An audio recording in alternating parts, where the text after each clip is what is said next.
Cults, of course, is a very broad term. For a lot of scholars of religion, we tend to not use the word cult because, you know, as we joke, cult plus time equals religion. Usually when people think about cults, what they think about is some kind of closed community that is usually dominated by some megalomaniac who controls everyone's minds. Here are 3 important things to understand about a cult. Number 1, just because it's a cult doesn't mean it's evil or insidious. Many cults bring people together for good. Number 2, there really isn't that much of a difference between a religion and a cult. A lot of the greatest religions, most successful religions in the world began as cults. And number 3, cults are as cults do. If it works towards good in the world, then it's fine. If it works towards evil in the world, then it's a problem.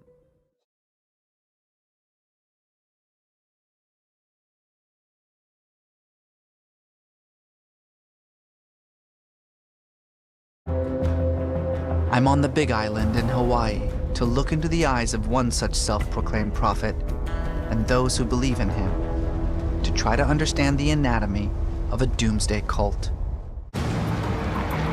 It's funny, when I was a kid, I feel like you heard about cults all the time. There was all this anxiety and fear about your kids being swept away in some religious cult, being brainwashed, taken away from you. Remember Jim Jones? He claimed to have visions that the world would end on July 15th, 1967. It didn't. Yet, far from abandoning him, his followers doubled down. They moved together to the jungles of Guyana and built a commune called Jonestown. A few years later, the end did come, though not through God's hands. Jones convinced his congregation to drink Kool-Aid laced with cyanide. Die with respect, die with a degree of dignity. Over 900 men, women, and children died in that jungle. And then there was David Koresh. I'm sorry some of you guys got shot, but hey, God will have to sort that out, won't he? His followers, called the Branch Davidians, gathered at a compound in Waco, Texas in 1982 to prepare for the imminent end of the world.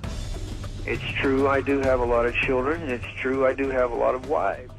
Koresh believed that he himself was the second coming of the Messiah. The book of Revelation says that in the future, God will sit on a throne, and he'll have a book with 7 seals in his right hand, and he gives that book to the Lamb. Your followers believe you are the Lamb, is that correct? There's a reason for that. When the government found out about the huge cache of weapons that Koresh had stockpiled at his compound, it didn't end well. 4 years later, the world met Marshall Applewhite, known to his followers as Doe. We'll title this tape, Planet Earth About to be Recycled. Your only chance to survive or evacuate is to leave with us. Applewhite believed there was an alien spaceship following behind the Hale-Bopp comet, just waiting to transport his followers on board. But first, they had to shed their bodies. 39 of them did just that in a mass suicide.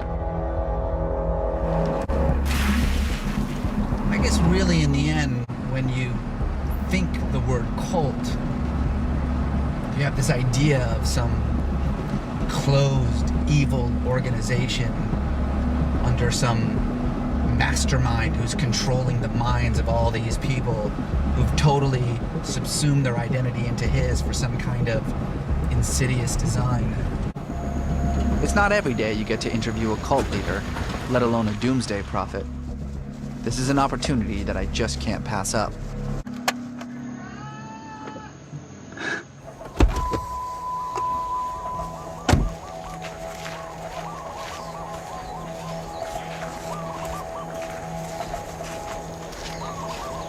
Aloha!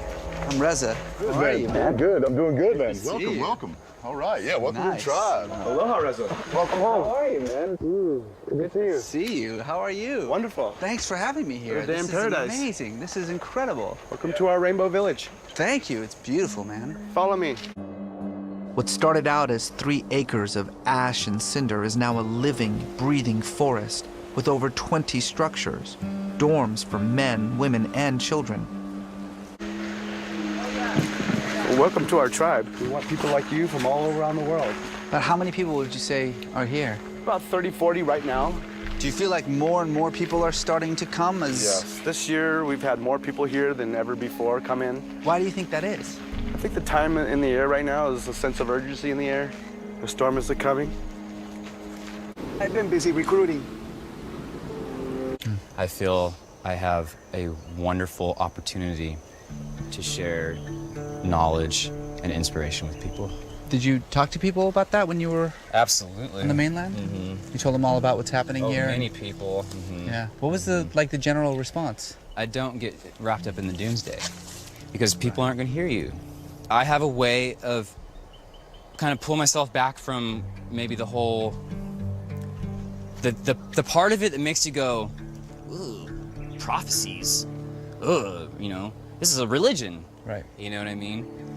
I tend to try to keep away from that because people just shut down. People just shut down. My goal is to get people to come to the Rainbow Village, come breathe fresh air and become connected and see what kind of information you start becoming available to. They go and preach and come back. Yeah, they always come back. No one really leaves. No one really leaves, huh? Aloha, Jesus. Jesus. Thank you so much for talking to me finally. Been searching everywhere for you around here. See, that I'm responsible for everything that happens here, you know. It's a part of you. It is. I'm really interested in this message that you were... I have so much to share with you. So much. I spoke with Jesus for over 2 hours, and he began normal enough. But then things took a turn. I'm not going to preach right now to you. I'm going to come from the I place. I'm going to own what I tell you, you know, take responsibility for it. I believe that my Father is the sun, the heat, the fire, you know. Mm-hmm. And then I believe in the goddess, Pele. They call her Pele here in Hawaii, you know. But it all starts right there with her fire, her fire. This is where things got really weird. I am the Messiah. I am the king. The more he preached, the more manic and theatrical he became. He started working himself up into a fervor. And there was little for me to do but to just stand back and watch the show. I died for my sins. Not a biological death, obviously. And then, finally, we got to the prophecy. I'm a prophet. I believe in my prophecy. I had a vision, a dream of things to come. What did it look like? What did you see? I saw the destruction of the entire planet by an ecological apocalypse. Millions died of fire. Millions more drowned. They choked, they got smashed by sea surges that wiped out the entire coastline and the whole planet. There's one hope. I'm building an ark to escape environmental apocalypse. Sometime in the very near future, he hasn't set a date, California is going to break off into the ocean. The tsunami that follows will flood the world, at which point 124 carefully chosen followers will board Jesus' ark and sail to Machu Picchu, which will have become a port city due to all the flooding. There he will establish a home base from which to repopulate the planet with the offspring of his followers. Jesus is a lot more unhinged than I expected. Kind of reminds me of Charles Manson. That they look alike is undeniable, but his speech patterns and manic energy are eerily similar. Are you Jesus Christ? Which Jesus? There's all kinds of Jesuses. There's a black Jesus down in Florida. He's having a good time. There's a Mexican Jesus in Mexico. I mean, there's all kinds of, there's a Jewish Jesus. I mean, Jesus, you know, there's all kinds of Jesus coming back everywhere. And nothing can stop it. It's a consciousness that lives in your mind. People forget that whatever else Manson was, he was also a doomsday prophet. He predicted that the end of the world would be triggered by a massive race war. He and his followers planned to wait out Armageddon in the desert and then repopulate the earth once everyone else was gone. He's either getting messages from the gods or he's bat crazy, but there's no reason why you can't be both. I mean, I really don't know what I've gotten myself into here. I really don't.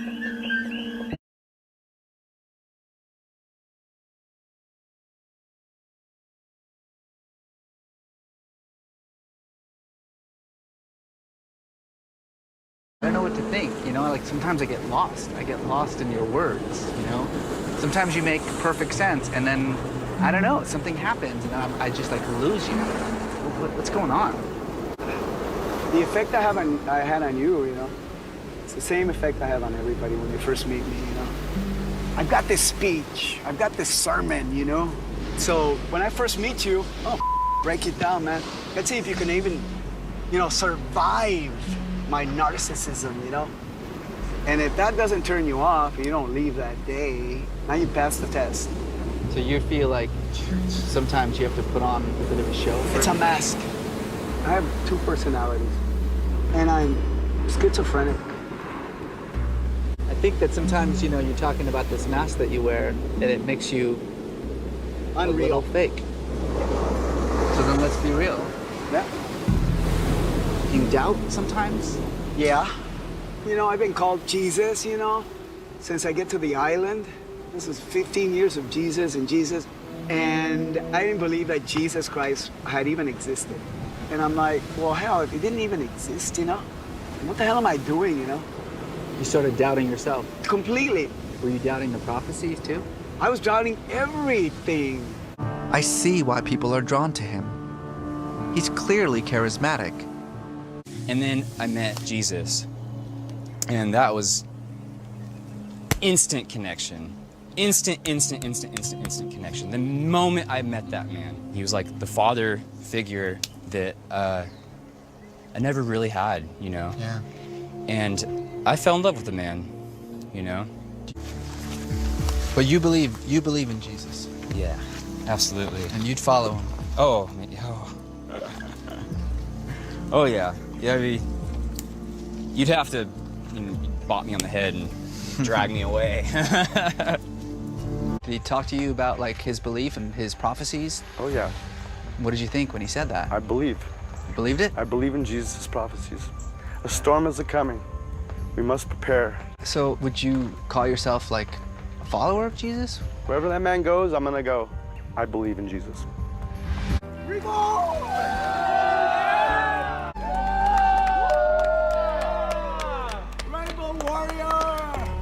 I believe in Jesus with a Z, bringing the people together. I believe a storm is coming. We sailing now, babies? Prepare, prepare, prepare.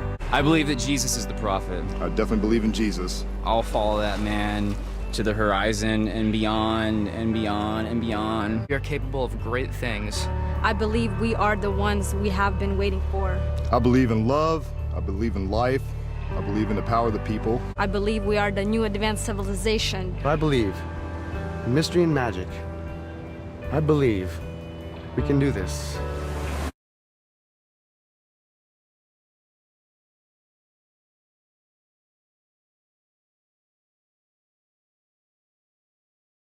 People come here because they're searching for answers. They're looking for hope. And Jesus offers it to them. No one here is brainwashed. They're free to come and go as they please. I'm certainly not worried that they're gonna all drink Kool-Aid and die.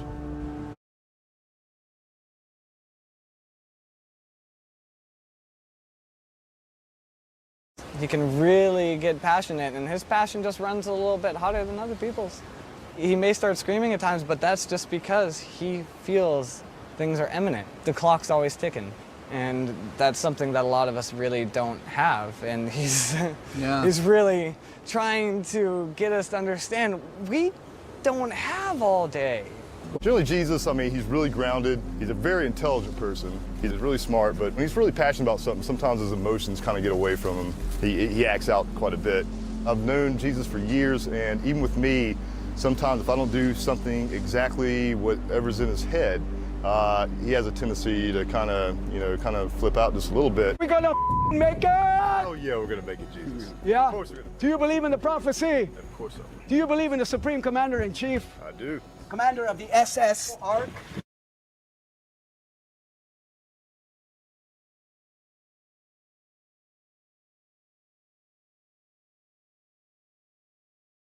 You bet, man. Okay, everybody grab a quarter right now. No, grab a quarter. You grab the quarter over there. So I gotta do everything for you guys. I'm gonna direct this mother. Push. All right, going up. Push. Come on, guys. All right, guys. Plumb, level, and square. What are you doing, man? Right behind you, sir. Half hitch locks it. Boom. Regardless of how you feel about Jesus or his prophecy, it's hard not to be impressed by his ability to rally a group of people behind him. Religion isn't about scripture or temples or priests or rules or regulations. It's about the individual and the quest for meaning. The idea that there is something more to life than just what we see with our eyes, what we feel with our hands.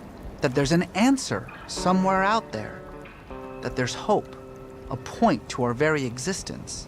And if that's what Jesus is offering, well then what's the harm? Rainbow Warrior!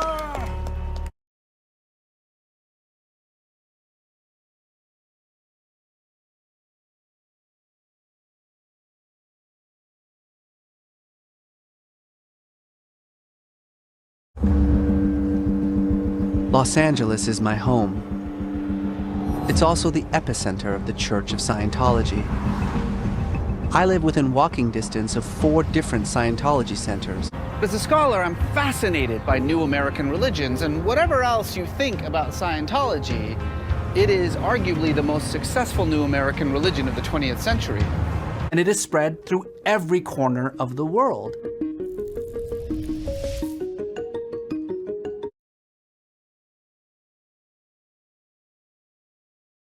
This is what a graph of the major religions look like. This is the graph when you add Scientology. Figures released to Lateline from the Australian Census shows that membership of the Church of Scientology is in such decline that its numbers are now dwarfed by people who identify as Jedis and Wiccans.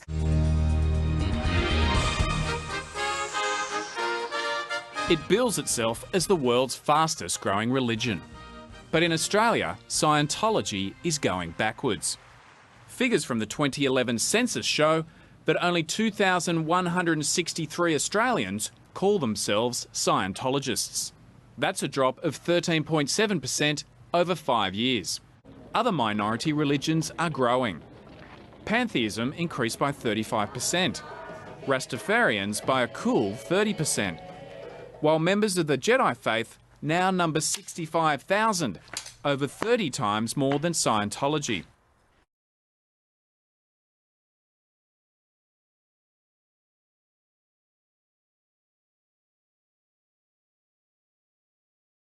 And I've heard everything you've heard. It's a cult, a scam, science fiction disguised as self-help, disguised as a religion. You've heard plenty from Scientology's critics, those who reject the church, the religion, and everything that it stands for. Tonight, the documentary that Scientology does not want you to see. In your film, you talk about the prison camps.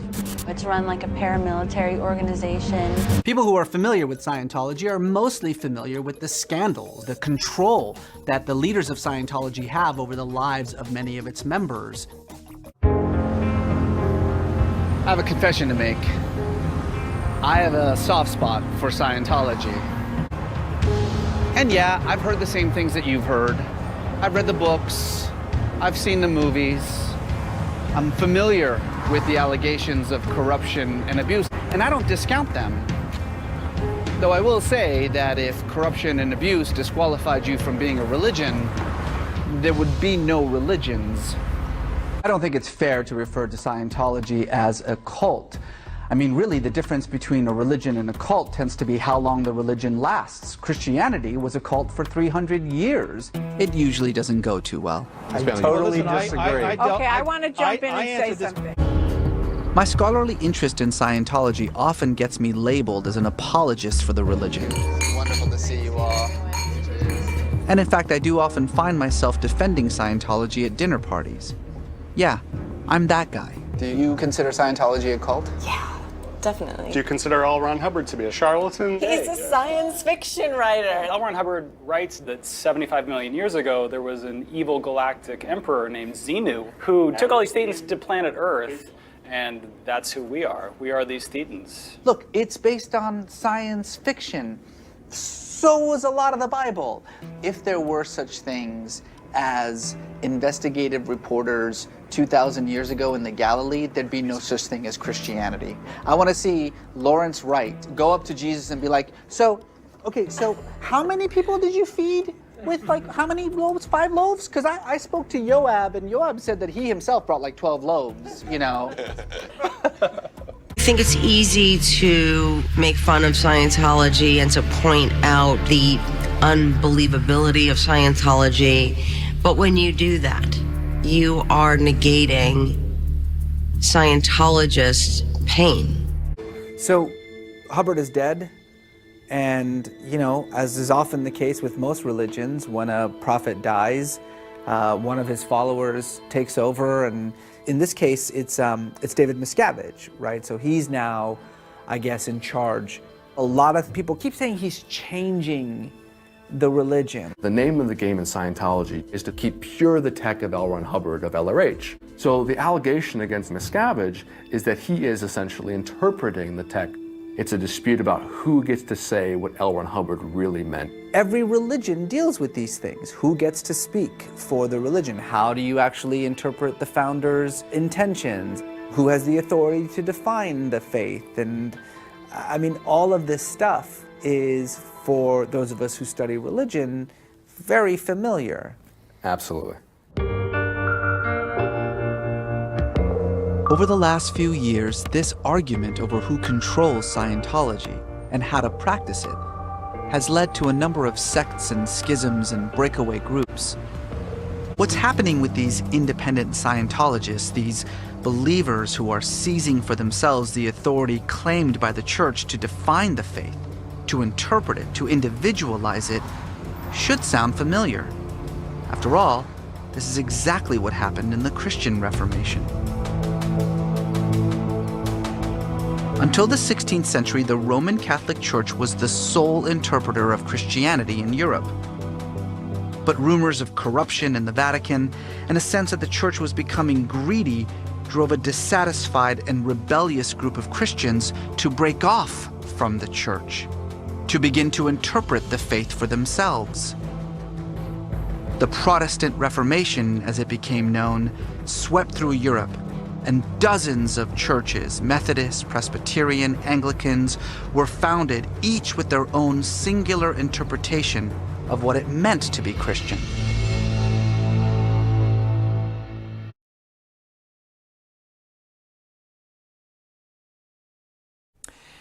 The number of people who practice independent Scientology at this point, as far as I can tell, numbers in the hundreds, not even thousands. From what I've seen of gatherings and conventions and what I see representative independent Scientology groups on the internet, that's what I'm thinking. So we're talking about a very small number of people, and it does tend to be a step in an evolutionary process of recovery from Scientology overall.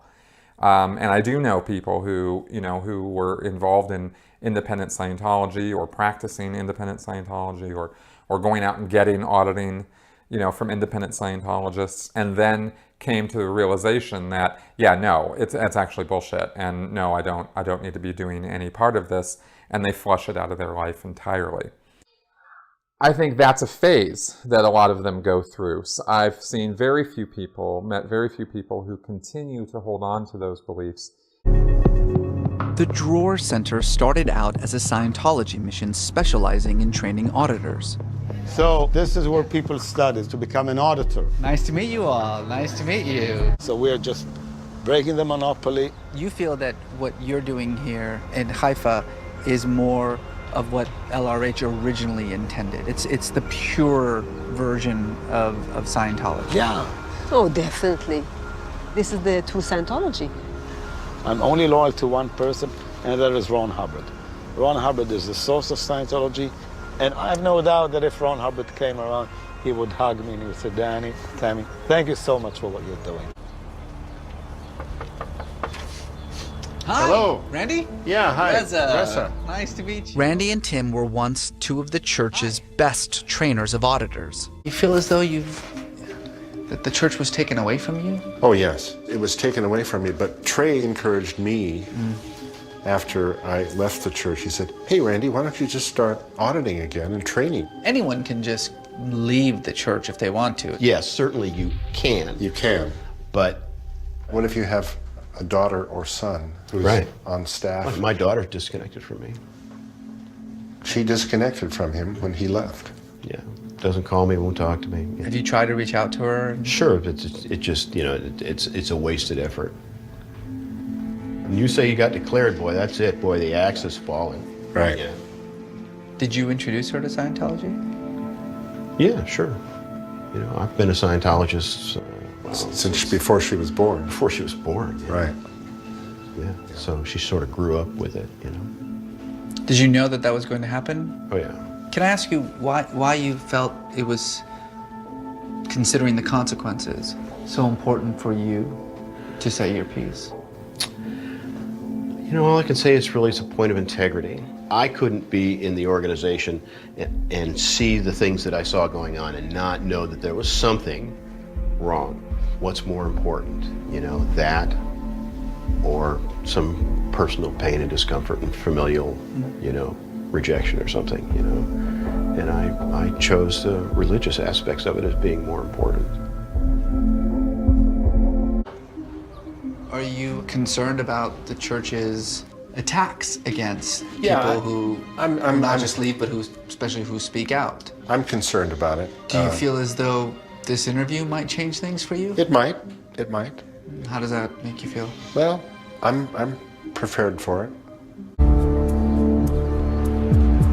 It's such an intense experience being around these independent Scientologists. I mean, many of them, it's really the first time that they've come out of the closet, and they know the risks of it. They understand that what they're doing could get them into a heap of trouble with the church, and yet they want to talk, they want to speak out. And these aren't just critics of the church. They're not, what the church would refer to as apostates. These are people who are very devout believers who are making enormous sacrifices for their faith.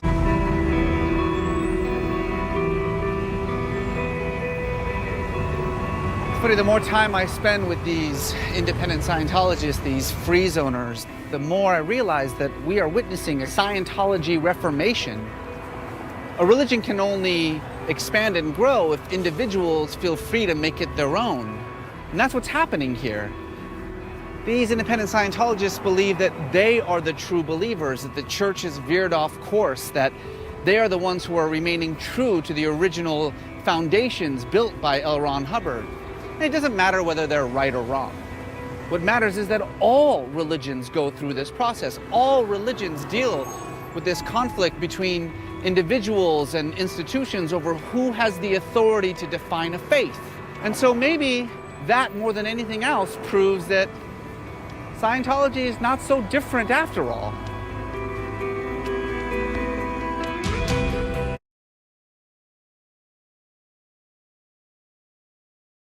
Scientology is a religion in name only. Behind closed doors, no Scientologist I ever met actually thought of Scientology as anything like a religion. If anything, we described it more like a self-help group. Or, when we were feeling particularly fancy, we said it's an applied religious philosophy which gives one the tools to improve conditions in life and achieve personal immortality. When I say that Scientologists themselves don't think about Scientology as a religion, I mean exactly that. Most of them actually think it's a bit ridiculous when Scientology staff members parade around wearing clerical shirts or cassocks with the white collars.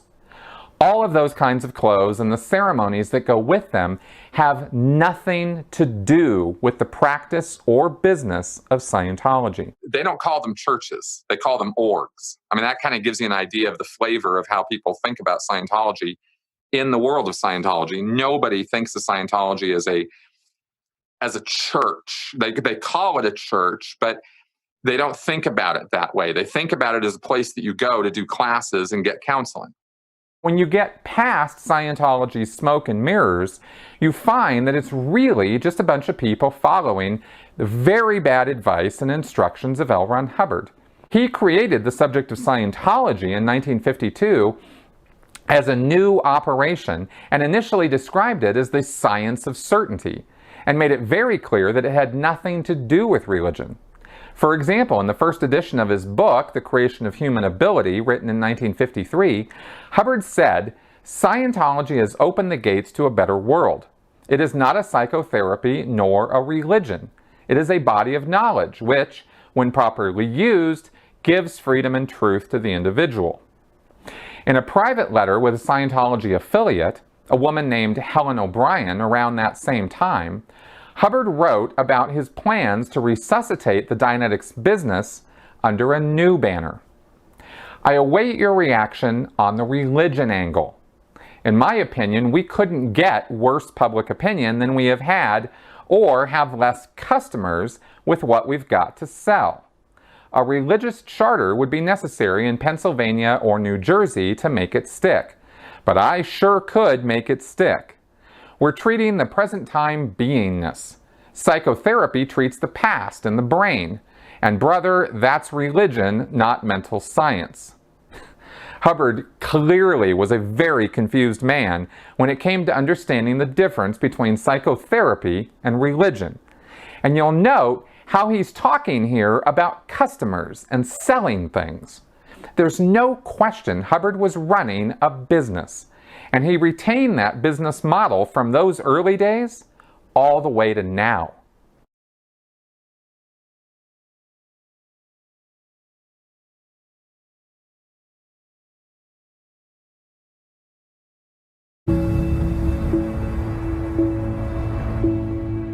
I've arrived in the city of Beit Shemesh, a Haredi stronghold in Israel. Haredi attempts to impose their religious ideals upon the non-Haredi residents of the city.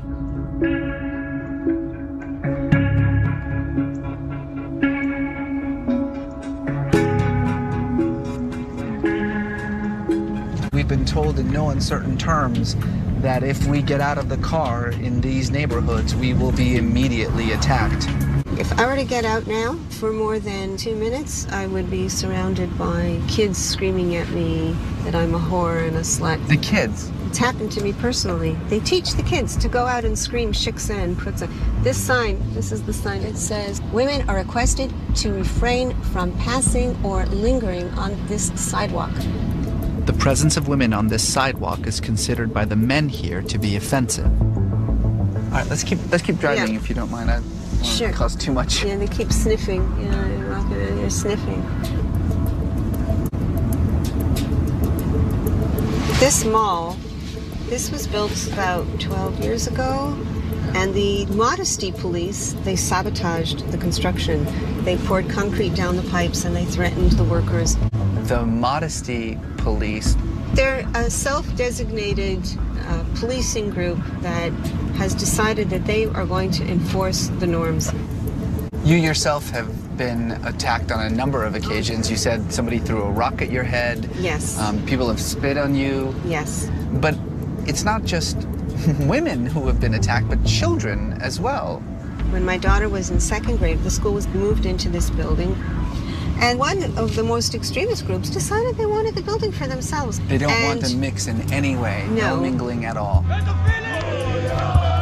This was a nice building, and it was close enough to their neighborhoods. They were just starting to populate these buildings here. They would block the sidewalks, spitting at the girls, screaming at them. They threw bags of urine at them. Bags of urine? It was absolutely disgusting. This is extreme even by Haredi standards. They have their own law. They have their own law. I have to say, it sort of sounds like you're describing Iran.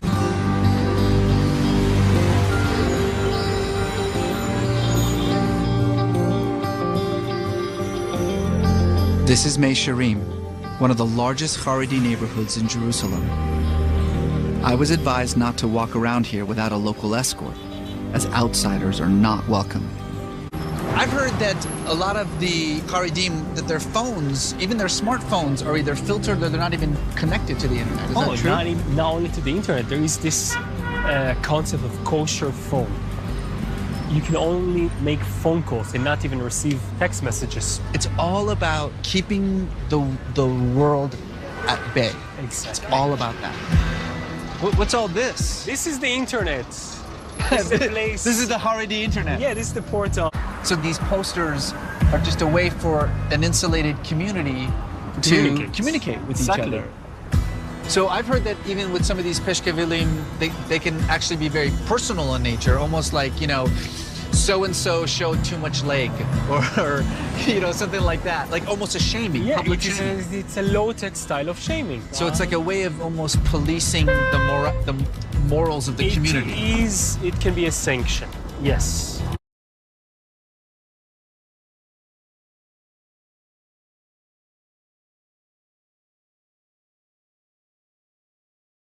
How old is your oldest? He's 11 and a half. What kind of school does he go to? He goes to a yeshiva school, I would imagine, right? Right. His day starts at 7:30 and ends at 5:30. It's a 10-hour day. Does he also get the traditional secular education as well? The very basics, meaning math. Of the 10 hours, 1 hour will be on secular studies. I can certainly understand the importance of Torah study for the ultra-Orthodox. But only 1 hour a day of secular studies? Does that mean that Israel is looking at a growing population who may not be able to find South America on a map? Who may not know what the surface of Mars looks like? Or the basics of human anatomy? And finally, Shmuel returns, exhausted after a long day of Torah studies. The whole day we were thinking, okay, when Shmuel comes home, that's when the real thing begins. Everyone was waiting for you. Shmuel, where is Shmuel? Shmuel, how was your day? This is cool. You were able to learn. Yeah, you can't take that for granted. So what did you learn about today? Can you share?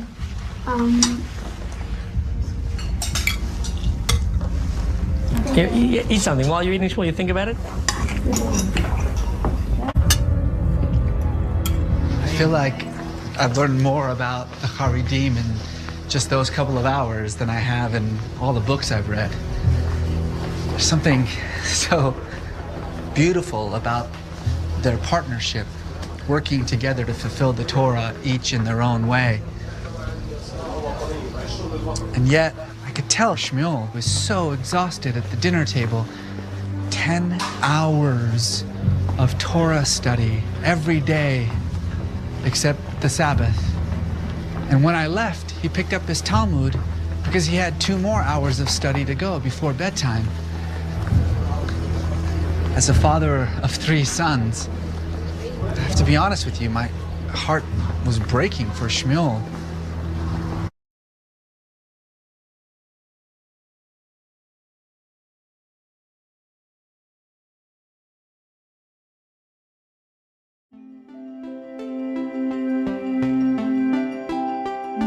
White evangelicals have gone from being the group in America that is most likely to say that a politician's morality matters to the group that is now least likely to say that. What you're seeing is a gigantic group of Americans who are fundamentally overturning their core theological beliefs that public morality matters. And the only explanation that I have for it is that Donald Trump has turned a large swath of white evangelical Christianity into a cult. into a religious cult, a dangerous religious cult. All the signs are there. You know, Donald Trump functions, as he himself admitted when he said offhandedly that he could shoot someone on Fifth Avenue and not lose voters. He has become a kind of a prophetic divine character. Pat Robertson, the head of the 700 Club, a very influential white evangelical, literally said that God took him in a dream up to heaven and he saw Donald Trump sitting at the right hand of God. You know who actually sits at the right hand of God, according to evangelicals? Jesus Christ. In other words, Pat Robertson is saying that Donald Trump is essentially Jesus Christ. In fact, that's not that weird. His own evangelical advisor, a pastor by the name of Jeffers, said not too long ago that he would prefer Donald Trump as a candidate over someone who, quote, expresses the values of Jesus. So what we are seeing now is that these white evangelicals, not all of them, but a fundamental core of them, have essentially latched on to Donald Trump as almost a salvific character. They don't just follow him, they don't just agree with him, they almost worship him. And my fear is that, as we know from our very recent history, cults, when confronted with the realities of the world, can often end in catastrophic ways. We have a presidency that is deteriorating, a president that is spiraling out of control. We have open conversations now about the 25th Amendment and impeachment. We have multiple investigations and the possibility of indictments at the highest level. This is a presidency that is in danger of completely disintegrating. That wouldn't be such a big deal if it weren't also a religious cult. Because when a religious cult begins to deal with this kind of situation, when their cosmic ideas are suddenly butting up against the reality of a failed leadership, they tend to double down. And that's why I think that we're in a very dangerous place as a country right now, because the only thing more dangerous than a cult leader like Trump is a martyred cult leader.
It's a value judgment more than it is a functional word. Every prophet of every major religion can be considered a charismatic leader. In fact, the biggest joke in religious studies is that cult plus time equals religion. The Roman Empire referred to Judaism as a cult. Some say that certain versions of Islam are cults. Nowadays, most scholars prefer the word new religious movement, or NRM.